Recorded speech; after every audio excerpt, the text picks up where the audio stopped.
क्या आप मणप्पुरम से गोल्ड लोन लेने के बारे में सोच रहे हैं गाइस? अगर आप गोल्ड लोन लेने के बारे में सोच रहे हैं मणप्पुरम से, तो ये वीडियो आपके लिए है। अगर आप इस पूरी वीडियो को वॉच कर लोगे तो मणप्पुरम से गोल्ड कैसे लेना है, यहाँ से रेट ऑफ इंटरेस्ट क्या होगा, इस सारी जानकारी आपको यहाँ पर मिल जाएगी। क्योंकि गाइस मैंने ऑलरेडी मणप्पुरम से गोल्ड लोन लिया है, मैंने ले रखा था, मैंने पेड कर दिया, मैंने अपना गोल्ड भी वहां से छुड़वा लिया।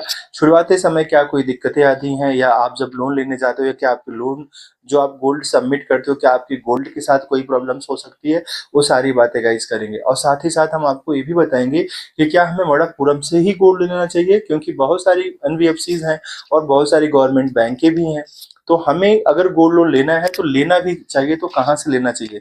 क्योंकि गाइस जब मैंने लिया था तो मुझे वो इन्फॉर्मेशन उतना कुछ नहीं पता था, तो मैंने मणप्पुरम से लिया था। लेकिन क्या मैं आपको मणप्पुरम ही सजेस्ट करूंगा, या क्या यहाँ कोई प्रॉब्लम है, या आपको और कहाँ से लेना चाहिए, सारी इन्फॉर्मेशन दूंगा गाइज। लेकिन अगर वीडियो से जरा से भी हेल्प मिले ना, तो चैनल को जरूर सब्सक्राइब करिएगा। चलिए गाइज स्टार्ट करते हैं आज का वीडियो। बेसिकली गाइज अगर आप मणप्पुरम से गोल्ड लोन लेने के बारे में सोच रहे हैं, तो आप यहाँ से गोल्ड लोन ले सकते हैं। लेकिन हम सबसे पहले आपको यही कहना चाहेंगे, लोन आप तभी लीजिए जब आपको पैसे की बहुत ज्यादा नीड हो, यानी उस पैसे से आपका कोई बड़ा काम होने वाला है। लाइक जैसे अगर आप कोई लैंड परचेज कर रहे हो, या घर में कोई बीमार हो गया और पैसे नहीं है, या गाइज आप जो है उस पैसे से कोई बिजनेस करना चाहते हो। पर्सनल यूज के लिए कभी भी लोन मत लीजिएगा गाइज। अगर आप पर्सनल यूज के लिए यानी घर के खर्च चलाने के लिए अगर आप लोन ले रहे हो, तो गाइज आप बहुत बड़े ट्रैप में फंस जाओगे। उस गोल्ड को छुड़ा पाना आपके लिए मुश्किल होने लगेगा, क्योंकि अगर आप अपना पर्सनल खर्चा नहीं चला पा रहे हो, उसके लिए भी लोन ले रहे हो, तो गाइज लोन कैसे पेड करोगे? इस बात को आप समझिएगा। मैं आप सभी के लिए कहना चाहूंगा कि अगर लोन से आप कोई काम कर रहे हो, या कोई घर में बीमार हो गया, पैसे कहीं से अरेंज नहीं हो पा रहे हैं, तभी हमें लोन के बारे में सोचना चाहिए। वो चाहे गोल्ड लोन हो, चाहे या कोई भी लोन हो। जब हम लोन लेते हैं तो हमें ऐसा लगता है कि लोन लेने में क्या ही दिक्कत है, हम इसे पेड कर देंगे बाद में, हमारा गोल्ड लोन है तो हम इसे पेड करके गोल्ड अपना छुड़ा लेंगे।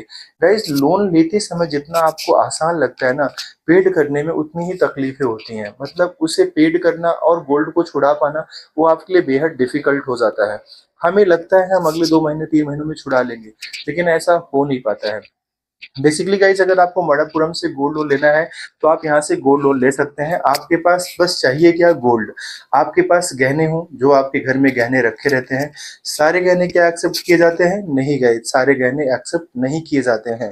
यानी जिनमें नक्काशियां बहुत ज्यादा होती हैं, जिन गहनों में होता है ना कि कुछ गहनों में मिलावट होता है। मतलब सुनार कहते हैं कि इसको हम बिना नक्काशी के, बिना तांबा या कुछ चीज और धातुएं जो है उन्हें ऐड किए हम बिना इसे गहने को डिजाइन नहीं दे पाते। जैसे हार हो गया, तो हार में बहुत सारे डिजाइन होती हैं गाइस, तो उसमें कहीं ना कहीं नक्काशियों में बहुत सारे अलग धातुएं भी यूज कर ली जाती हैं, शायद तांबा वगैरह सोने के साथ साथ। तो ऐसे गोल्ड ही एक्सेप्ट किए जाते हैं जिनकी प्योरिटी जो है गाइस 22% कैरेट का हो या 24 कैरेट का हो।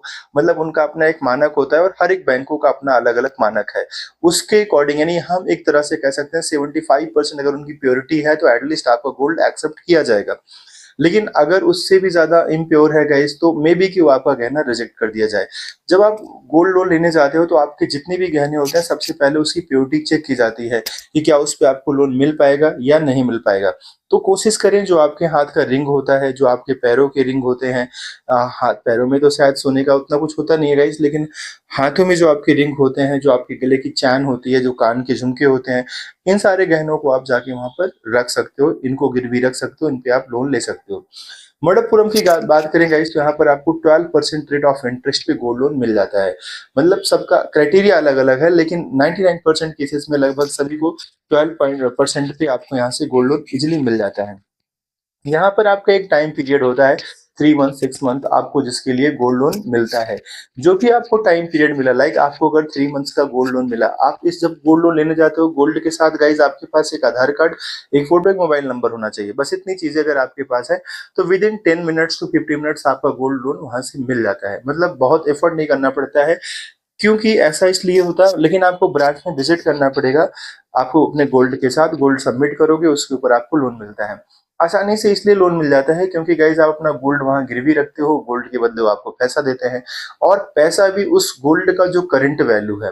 जैसे मान लीजिए आपने 1 लाख का सोना रखा, मतलब वो जो सोना आपने रखा उसका करंट वैल्यू 1 लाख है। लेकिन गाइस क्या आपको 1 लाख पूरा लोन मिलेगा? नहीं, उसका 75% 80% ही आपको लोन मिलेगा।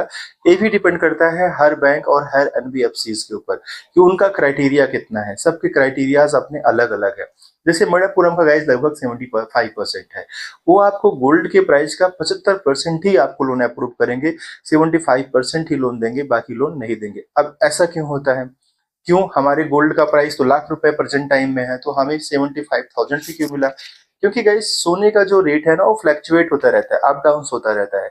सोना अभी 1 लाख का है, मान लीजिए सोने की मार्केट टूट गई और सोना 60,000 या 70,000 में आया, और आपके सोने का अभी करंट वैल्यू जो है वो 60,000 है, और आपने वहां से लोन ले रखा है 75,000, तो क्या आप लोन अपना चुकता करना चाहोगे? नहीं करना चाहोगे। आपने बैंक से 15,000 एक्स्ट्रा ले रखा है, 60,000 का सोना है उसका वैल्यू अभी करंट वैल्यू, और आपने 75,000 ले रखा है, तो आप तो 75,000 पेड करके बाहर से दूसरा सोना लेना चाहोगे ना, ज्यादा आपको सोना मिल जाएगा। इसलिए गाइस जो है ऐसा होता है। मतलब ऐसा इतना नहीं है कि सोने के भाव बहुत जैसे गिर जाएंगे, लेकिन बैंक या एनबीएफसी अपने आप को सिक्योर रखता है, वो अपने ऊपर रिस्क नहीं लेना चाहता है, इसलिए वो आपको पूरा पैसा नहीं देता है। इन शॉर्ट में आप ऐसा समझ सकते हैं कि अगर 1 लाख का सोना है तो आपको 75,000 से 80 या 85,000 रुपए लोन मिलता है, और ये भी वेरी कर जाता है अपने हर एक बैंकों पे अलग अलग गाइस। ठीक है, अब चलिए यहाँ से आपको लोन तो मिल गया गाइस, अब आपको एक टेन्योर होता है, टाइम पीरियड होता है। मान लो आपको 3 मंथ्स का टाइम पीरियड है, 6 मंथ का टाइम पीरियड, जो भी टेन्योर आपको वहां से दिया गया, उस टेन्योर पे आपको अपना गोल्ड, मतलब आपको अपना पैसा देना होता है एनबीएफसी या बैंक में, और वहां से अपना गोल्ड छुड़ा सकते हो। मान लो अगर आपने 3 मंथ्स का लिया है, तो 3 महीने के बाद आपने जितना भी लोन लिया है वो पूरा लोन जाओगे चुकता करोगे, और बैंक आपको आपका सोना दे देगी। लेकिन ऐसा भी हो सकता है कि विद इन 3 मंथ्स आपके पास उतने पैसे ही नहीं है, जितना पैसा हुआ था आपका लोन लिए थे उतना पैसा आपके पास है नहीं। तो अब गाइस जो पैसा आपने वहां से लिया था, अगर आपके पास उतना पैसा नहीं है, तो दूसरा ऑप्शन ये होता है जितना आपका रेट ऑफ इंटरेस्ट है उतना रेट ऑफ इंटरेस्ट वहां पर आप रीपेमेंट कर दीजिए, और फिर जो है अपने गोल्ड लोन का रिन्यूअल करा लीजिए। उसका रिन्यूअल करा सकते हो। इसमें कभी कभी क्या होता है, जैसे मान लो गोल्ड का प्राइस बढ़ गया, आपने जब सबमिट किया था, तो जब आपने गोल्ड लोन लिया था तो उस टाइम गोल्ड का प्राइस 1 लाख रुपए मान लो था। बाद में उस गोल्ड का प्राइस जितना आपने वहां सबमिट कर रखा उसका वैल्यूएशन अभी 1,20,000 हो चुका है। और तो फिर जब आप अपना रीपेमेंट करने जाओगे, आपके पास पैसा है नहीं पूरा, आप सिर्फ इंटरेस्ट भर के रिन्यूअल करा रहे हो। इंटरेस्ट जब आप भरोगे गाइस, तो आपको वहां ऑप्शन दिखेगा कि आप चाहो तो उसी गोल्ड पे कुछ और भी पैसा आप लोन ले सकते हो, क्योंकि सोने का प्राइस बढ़ गया है, तो उसके अकॉर्डिंग 75% अगर उसने आपको लोन दिया है, तो 75% से जितना अमाउंट बढ़ रहा होगा उतना पैसा आपको और भी वहां से मिल सकता है। अगर आप चाहो तो वहां से और लोन पे उठा सकते हो, उस टाइम आपको बैंक और भी पैसा दे सकती है। ठीक है, इस बात को ध्यान देना, ये डिक्रीज भी हो सकता है। अगर सोने का प्राइस कम हो गया तो आपको इंटरेस्ट प्लस जितना पैसा एडिशनल आ रहा है वो भी आपको जमा करना पड़ता है। तो दोनों केस में होता है, अप एंड डाउन में। ज्यादातर गोल्ड का प्राइस बढ़ ही रहा है गाइस, तो उस केस में आपको एडिशनल पैसा वहां से मिल जाता है। अब मान लीजिए गाइस, अगर आपने 3 मंथ्स में भी इंटरेस्ट पे नहीं किया, गोल्ड लोन लिया लेकिन आपने वहां से इंटरेस्ट पे नहीं किया, तो क्या होगा गाइस? आपको 90 डेज का आरबीआई टाइम देता है कि 90 दिन के भीतर आप जो है वहां पर अपना इंटरेस्ट पे करके उसे रिन्यूअल करा लीजिए, या अपने गोल्ड को छुड़ा लीजिए पूरा पैसा पेमेंट करके।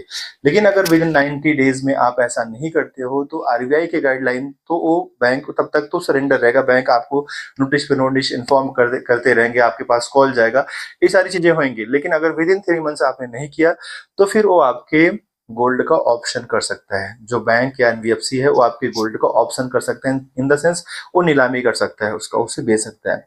लेकिन फिर भी बैंक या एनबीएफसी जैसा नहीं करते हैं, वो वेट कर लेते हैं, क्योंकि उसमें भी ये होता है कि चलो गोल्ड तो मेरे पास रखा ही है, उसका प्राइस तो बढ़ ही रहा है, शायद आज नहीं तो कल वो कस्टमर हमारा छुड़ा ही लेगा।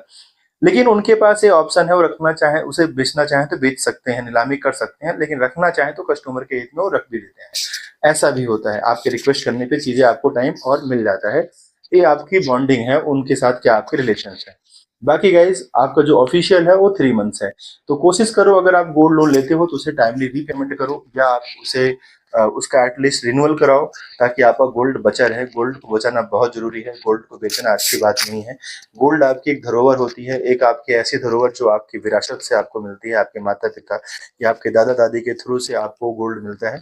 तो उस गोल्ड को ऑप्शन ना होने दीजिए, उसे ना बेचिए, गोल्ड को रखोगे आगे चल के काम देगा आपके अगले जनरेशन के लिए, इसलिए गोल्ड बहुत महंगा होता जा रहा है। इसलिए गोल्ड का कोशिश करो गाइस, पर्सनल लोन या लोन लेने की जरूरत ना है। अगर आती है तो आप अपने आप को स्टैंड करो, उस पैसे का गुड यूज करो जिससे आप चीजों को बेटर कर पाओ। हाँ, अगर कोई इलनेस आ गई, कोई घर में बीमारी है, ऐसा कोई केस है, तो गाइस उस केस में हमें पहले उसे देखना होगा, बाकी चीजें हम बाद में देखते हैं। अब गाइस मैं आपको ये रिकमेंड करूंगा कि क्या मणप्पुरम ही सही है। गाइस अगर आपको गोल्ड लोन लेना है तो मैं आपको बोलूंगा किसी भी प्राइवेट संस्था से ना लेके बेटर है कि आप जो है गवर्नमेंट बैंकों से ले। जैसे आप गवर्नमेंट बैंकों में एसबीआई की बात कर लें, ठीक है, या और जो बैंक हैं पीएनबी हैं, किसी भी सरकारी बैंक से आप गोल्ड लोन लो, क्योंकि गाइज वहां पर उनका रेट ऑफ इंटरेस्ट भी कम होता है, गोल्ड भी आपका सिक्योर होता है। वैसे हर जगह सिक्योर होता है, लेकिन फिर भी मैं आपसे यही कहूंगा कि जो है आप वहीं से लो। सरकारी बैंकों में आपका रेट ऑफ इंटरेस्ट बहुत कम होता है और वहां से भी आप गोल्ड लोन आपको आसानी से मिल जाता है, बहुत एफर्ट नहीं करना पड़ता है।